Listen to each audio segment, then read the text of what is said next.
Speak Student! What's a diagnostic and why should I take it? Alright, fair question.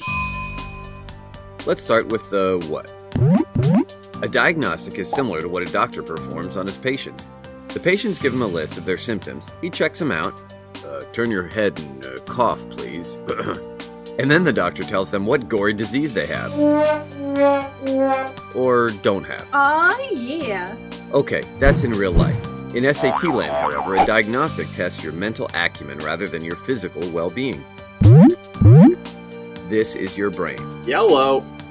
This is your brain in the form of a test score. Any questions? A diagnostic is a kind of test which is a shorter version of the actual test. In fact, it's just long enough so that we can determine how SAT healthy or SAT sick you are. For example, you may learn from the diagnostic that you are close to dying in long passages, but that your solid geometry muscle is fit as a fiddle. So the diagnostic will give you a reasonable idea of what you've got in the bag and where you need to improve. Now on to the why. You may like avoiding bad news, but while the diagnostic may be optional, the SAT is not.